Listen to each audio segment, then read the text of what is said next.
నేను రాజకీయాల్లో ఎందుకున్నానని కొంతమంది అడుగుతున్నారు.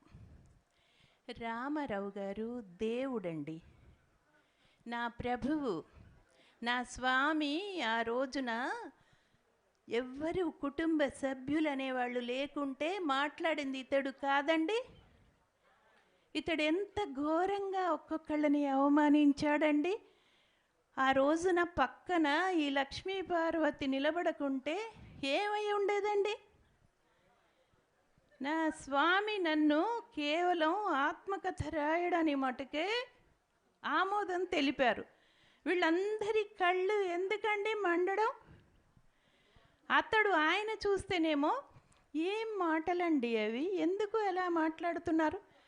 వీళ్ళందరూ ఆయన ఆస్తి కోసం, ఆయన హోదా కోసం, ఆయన పదవి కోసం ఆయన వెంటబడి పీక్కు తిన్నది అబద్ధం అంటారా?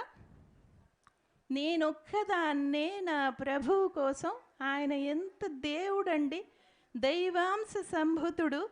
అటువంటి ఆయన్ని నేను ఆయనకి సేవ చేసుకుంటూ ఉంటే ఇన్నిన్ని మాటలు అంటారండి. ఎంత దారుణమో మీరే చూస్తున్నారు కదా.